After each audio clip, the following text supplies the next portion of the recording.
नमस्कार दोस्तों, मैं हूं राहुल और एक बार फिर से स्वागत करता हूं आज आपका आपके अपने YouTube चैनल सरकारी कैंपस पर। दोस्तों, आज की इस वीडियो में मैं आप लोगों को संयुक्त राष्ट्र संघ से संबंधित इंपॉर्टेंट प्रश्नों को कराऊंगा और इस वीडियो को लास्ट तक देखने के बाद आपको संयुक्त राष्ट्र संघ से संबंधित किसी भी प्रकार के कोई भी क्वेश्चन देखने की जरूरत नहीं पड़ेगी। ठीक है, तो मैं आज आप लोगों को 31 इंपॉर्टेंट क्वेश्चन कराऊंगा। इसके अलावा कोई भी प्रश्न आप लोगों को तैयार करने की आवश्यकता नहीं है। ये टॉपिक आप लोगों का क्लियर हो जाएगा। ये वीडियो आरआरबी, एनटीपीसी और रेलवे ग्रुप डी के एग्जाम्स के लिए डेडिकेटेड है। अन्य एग्जाम के लोग भी इसको देख सकते हैं। ठीक है, तो आइए बिना देर किए हुए आज की इस वीडियो को स्टार्ट करते हैं। एक और बात, अगर आप इसका पीडीएफ पाना चाहते हैं तो टेलीग्राम ग्रुप ज्वाइन कर लीजिए और हमारे चैनल को सब्सक्राइब करके बेल आइकन भी प्रेस कर सकते हैं। तो चलिए बिना देर किए हुए आज की इस वीडियो को स्टार्ट करते हैं और पहला प्रश्न देखते हैं। पहला प्रश्न यही है कि यूएनओ का फुल फॉर्म क्या है। तो यूएनओ का फुल फॉर्म है यूनाइटेड नेशन ऑर्गेनाइजेशन, हिंदी में बोलते हैं संयुक्त राष्ट्र संघ। ठीक, दूसरा प्रश्न है दोस्तों, संयुक्त राष्ट्र संघ दिवस किस तिथि को मनाया जाता है। तो 24 अक्टूबर को ये मनाया जाता है। तो 24 अक्टूबर 1945 को संयुक्त राष्ट्र संघ की स्थापना हुई थी, इसीलिए 24 अक्टूबर को हर वर्ष संयुक्त राष्ट्र दिवस के रूप में मनाया जाता है। तीसरा प्रश्न है, संयुक्त राष्ट्र संघ में हिंदी में भाषण देने वाले प्रथम व्यक्ति कौन थे।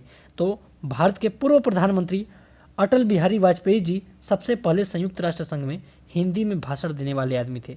उनके बाद नरेंद्र मोदी जी ने भी दे चुके हैं, लेकिन सबसे पहले कौन दिया था, अटल बिहारी वाजपेयी जी ने ही दिया था। चौथा प्रश्न है, संयुक्त राष्ट्र संघ की स्थापना किस वर्ष हुई थी। तो 24 अक्टूबर 1945 को हुआ था। ये मैंने ऑलरेडी आपको बता दिया है, दोबारा बताने की जरूरत नहीं है। पांचवा प्रश्न है, ये प्रश्न थोड़ा लंबा है, आप लोग इसको पढ़ लीजिएगा, मैं आपको दिखा देता हूँ। ठीक, लेकिन आइए इसका मतलब समझते हैं। ये पूछा है कि बेसिकली संयुक्त राष्ट्र संघ का जो ध्वज है वो कैसा है। तो इसमें देखिए आपको यहाँ पर दो जैतून के पत्ते दिखाई दे रहे होंगे। तो ऐसा दो होता है, इधर इधर, और बीच में एक ग्लोब रहता है जिसमें विश्व के मानचित्र रहते हैं और ये पूरा नीले रंग का रहता है और इसमें कोई खास चीज़ नहीं है। और इसको कब अपनाया गया ये चीज़ आप लोगों से पूछा है। तो इसको अक्टूबर 1947 को अपनाया गया। 24 अक्टूबर 1945 को इसकी स्थापना हुई थी और अक्टूबर 1947 में जाकर इसको ध्वज के रूप में अपनाया गया था। आगे छठवां प्रश्न, जो कि कई बार परीक्षाओं में पूछा गया है, संयुक्त राष्ट्र संघ की कार्य करने वाली भाषाएं कौन कौन सी हैं। तो अंग्रेजी और फ्रेंच सबसे मुख्य भाषा है, लेकिन मुख्य भाषाओं में ही ये 5-6 भाषाएं बोली जाती हैं। अंग्रेजी, फ्रेंच, चीनी, अरबी, रूसी और स्पेनिश, यानी ये जो 6 भाषाएं हैं ये बहुत ही इंपॉर्टेंट भाषाएं हैं। परीक्षाओं में पूछ देता है, 4 ऑप्शन दे देगा, कोई एक ऑप्शन दे देगा, जैसे दे दिया उसमें हिंदी दे देगा, पूछेगा इसमें कौन सी भाषा है जो संयुक्त राष्ट्र संघ की भाषा नहीं है। ऐसे प्रश्न बनाए जाते हैं। और सातवां प्रश्न देखते हैं। सातवां प्रश्न है, संयुक्त राष्ट्र संघ का मुख्यालय कहाँ है। तो इसका मुख्यालय है न्यूयॉर्क में, जो कि अमेरिका में पड़ता है, संयुक्त राज्य अमेरिका में। आठवां प्रश्न है, संयुक्त राष्ट्र संघ के वर्तमान में महासचिव कौन है। तो महासचिव का संयुक्त राष्ट्र संघ में एक पद होता है। तो वर्तमान में जो महासचिव हैं उनका नाम है एंटोनियो गुटेरेस, जो कि पुर्तगाल के रहने वाले हैं। ठीक, आगे बात करते हैं, वर्तमान में संयुक्त राष्ट्र संघ के सदस्य राष्ट्रों की कुल संख्या कितनी है, यानी संयुक्त राष्ट्र संघ में वर्तमान में कितने कुल सदस्य जुड़े हुए हैं। तो टोटल 193 सदस्य जुड़े हुए हैं। ठीक, अब आप लोग बताइएगा कि 193वां सदस्य कौन है जो सबसे लास्ट में संयुक्त राष्ट्र संघ से जुड़ा। कमेंट बॉक्स में जरूर बताइएगा, हाल ही में वो जुड़ा है। आगे है 10वां प्रश्न। 10वां प्रश्न है, लैंगिक समानता व महिला सशक्तिकरण के लिए संयुक्त राष्ट्र संघ के तहत एक नए निकाय का गठन किया गया है और उस निकाय का नाम क्या है, ये पूछा है। लैंगिक समानता व महिला सशक्तिकरण को मद्देनजर में रखते हुए संयुक्त राष्ट्र संघ ने एक निकाय की स्थापना की जिसका नाम है यूएन वुमेन, यानी यूनाइटेड नेशन वुमेन। क्लियर। 11वां प्रश्न है, भारत यूएनओ का सदस्य किस वर्ष से है। तो भारत सन 1945 से यूएनओ का सदस्य है, यानी जब से संयुक्त राष्ट्र संघ की स्थापना हुई है तभी से भारत इसका सदस्य है और आज भी इसका सदस्य है। 12वां प्रश्न है, कौन से दो देश यूएनओ के सदस्य नहीं है। तो वेटिकन सिटी और ताइवान, ये दो देश यूएनओ के सदस्य नहीं है। आगे 13वां प्रश्न। 13वां प्रश्न है, संयुक्त राष्ट्र महासभा की प्रथम महिला अध्यक्ष कौन थी। तो संयुक्त राष्ट्र महासभा की पहली महिला अध्यक्ष का नाम था श्रीमती विजय लक्ष्मी पंडित। और 14वां प्रश्न है दोस्तों, संयुक्त राष्ट्र संघ में वीटो पावर का अधिकार, वीटो का अधिकार किसे प्राप्त है। तो संयुक्त जो सुरक्षा परिषद के स्थायी सदस्य हैं उनके पास होता है। अब देखिए, संयुक्त राष्ट्र संघ का एक अंग होता है जिसका नाम होता है सुरक्षा परिषद और इसमें टोटल 15 सदस्य हैं सुरक्षा परिषद में। इन 15 सदस्यों में 5 सदस्य स्थायी होते हैं, बाकी के जो 10 सदस्य होते हैं वो होते हैं अस्थायी सदस्य। तो ये जो 5 स्थायी सदस्य हैं इनको वीटो पावर का अधिकार है। अब प्रश्न आता है कि वीटो पावर क्या है। तो संयुक्त राष्ट्र संघ में वीटो पावर का क्या अर्थ है, ये प्रश्न पूछ दिया। तो इसका मतलब है मैं मना करता हूँ, यानी या निषेधात्मक वोट। अब देखिए, मान लीजिए वहाँ पर कोई मुद्दा उठ गया, तो अगर उसमें वोटिंग की बात चालू हुई, तो ये 5 जो स्थायी सदस्य हैं अगर वोट करेंगे और वहाँ पर कोई भी एक सदस्य, पाँचों सदस्यों में से कोई भी एक सदस्य करेगा कि मैं मना करता हूँ या निषेधात्मक अपने वीटो पावर का वो इस्तेमाल कर लेगा, तो वो चाहे तो उस मुद्दे को ख़त्म कर सकता है। जैसे एक मुद्दा उठा था कि भारत को 6वें सदस्य के रूप में सुरक्षा परिषद में शामिल कर लिया जाए, स्थायी सदस्य बना दिया जाए। तो उसमें 4 देशों ने भारत को कह दिया कि ठीक है आप बन जाइए, लेकिन एक देश जो कि हम लोगों का सबसे पड़ोसी देश है, सबसे कमीना देश है, चाइना ने मना कर दिया कि उसने अपने वीटो पावर का इस्तेमाल कर दिया और भारत नहीं बन पाया सुरक्षा परिषद का स्थायी सदस्य। क्लियर। आगे है 16वां प्रश्न। 16वें प्रश्न में है संयुक्त राष्ट्र संघ की स्थापना का मुख्य उद्देश्य क्या है। तो इसका मुख्य उद्देश्य है अंतर्राष्ट्रीय शांति और सुरक्षा को बनाए रखना। 17वां प्रश्न है संयुक्त राष्ट्र संघ के स्थायी सदस्य देश कौन से हैं। अब मैंने आपको बताया 5 स्थायी सदस्य देश हैं, कौन कौन से हैं उनके नाम भी मैं आपको बता देता हूँ।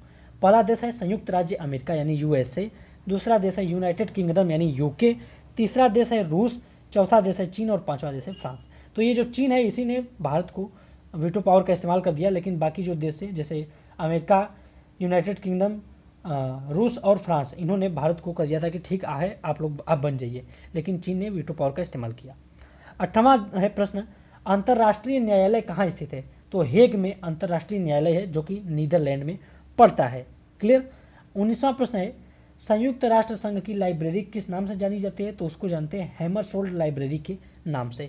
तो ये प्रश्न इंपॉर्टेंट नहीं है, लेकिन फिर भी मैंने आपको शामिल कर दिया ताकि दोबारा आपको कभी यूएनओ के बारे में पढ़ना न पड़े। 20वां प्रश्न है दोस्तों संयुक्त राष्ट्र घोषणा पत्र की मूल प्रति कहाँ सुरक्षित रखी गई है।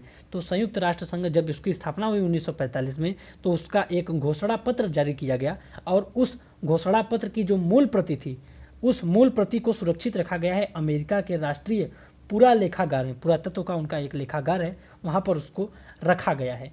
आगे 21 नंबर का प्रश्न। 21 नंबर का प्रश्न है कि संयुक्त राष्ट्र संघ के प्रमुख अंग कौन कौन से हैं। तो इसका एक अंग है सुरक्षा परिषद जो कि मैंने आपको बता दिया है। इसके अन्य कई अंग हैं जैसे महासभा, आर्थिक सामाजिक परिषद, सचिवालय, अंतर्राष्ट्रीय न्यायालय और न्यासी परिषद। ठीक है, तो ये इसके कुल 6 अंग हैं। ये सारे अंग इंपॉर्टेंट नहीं है, ये पूछ लेता है कि प्रमुख अंग कौन से हैं, तो आप बताएंगे सुरक्षा परिषद और महासभा इसके प्रमुख अंग है और एक अंतर्राष्ट्रीय न्यायालय इसका प्रमुख अंग है। 22वां प्रश्न है दोस्तों संयुक्त राष्ट्र अंतर्राष्ट्रीय बाल संकट कोष यूनिसेफ इसको बोलते हैं। क्या बोलते हैं? यूनिसेफ। अब आप लोग यूनिसेफ का इंग्लिश में फुल फॉर्म बताएंगे, कमेंट बॉक्स में जरूर बताइएगा, जो सही बताएगा उसका नाम मैं अगले वीडियो में जरूर लूँगा। तो यूनिसेफ का मुख्यालय कहाँ है? तो न्यूयॉर्क में ही संयुक्त राष्ट्र संघ का भी मुख्यालय है। एक और मैंने आपको बताया था अंतर्राष्ट्रीय न्यायालय का मुख्यालय कहाँ है, तो वो द हेग में है, नीदरलैंड में है। क्लियर।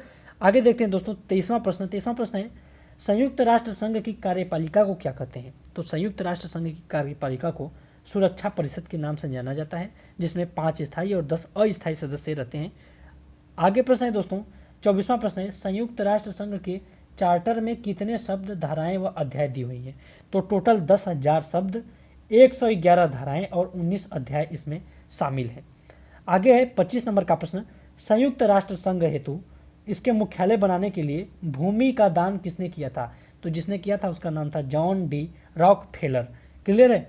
26वां प्रश्न है संयुक्त राष्ट्र मुख्यालय कब बनकर तैयार हुआ। तो सन 1952 में इसका मुख्यालय बनकर पूर्ण रूप से तैयार हो गया था। फिर है 27 नंबर का प्रश्न संयुक्त राष्ट्र संघ के मुख्यालय में कितने कर्मचारी कार्यरत हैं, कितने कर्मचारी काम करते हैं। तो टोटल 10,000 कर्मचारी कार्यरत हैं। ठीक है। आगे 28 नंबर का प्रश्न संयुक्त राष्ट्र संघ का मुख्य प्रशासनिक अधिकारी कौन होता है। तो उसका जो मुख्य प्रशासनिक अधिकारी होता है वो होता है महासचिव। महासचिव का जो पद होता है वो कितने वर्ष का होता है, यानी महासचिव का कार्यकाल कितने वर्ष का होता है, वो होता है 5 वर्ष का। और वर्तमान में महासचिव कौन है? Antonio Guterres. अब आप बताएंगे कि इसके पहले कौन इसके महासचिव थे संयुक्त राष्ट्र संघ के, इसका कमेंट बॉक्स में उत्तर जरूर दीजिएगा। 30वां प्रश्न है दोस्तों संयुक्त राष्ट्र संघ की प्रमुख व्यवस्थापिका का नाम क्या है। तो संयुक्त राष्ट्र संघ की प्रमुख व्यवस्थापिका का नाम है महासभा। ऑलरेडी मैंने इसके बारे में बता दिया है आपको। 31वां और आज का लास्ट प्रश्न है संयुक्त राष्ट्र संघ में जोड़ा गया पहला विशिष्ट संगठन कौन सा है। तो वो है अंतर्राष्ट्रीय श्रम संगठन। अंतर्राष्ट्रीय श्रम संगठन, इंटरनेशनल लेबर ऑर्गेनाइजेशन। ठीक है, तो उम्मीद करता हूँ ये 31 प्रश्न आप लोगों को पसंद आए होंगे। इसके बाद अब आप यूएनओ के बारे में कुछ पढ़िएगा नहीं, क्योंकि इतने इंपॉर्टेंट क्वेश्चंस थे और इससे ही प्रश्न आप लोगों को पूछे जाएंगे। इसके अलावा कुछ और पढ़ने की जरूरत नहीं है। अगर आपको इसका पीडीएफ चाहिए तो टेलीग्राम ग्रुप जरूर से ज्वाइन कर लीजिएगा। हमारे चैनल को सब्सक्राइब करके बेल आइकन प्रेस कर सकते हैं। जय हिंद, जय भारत, वंदे मातरम।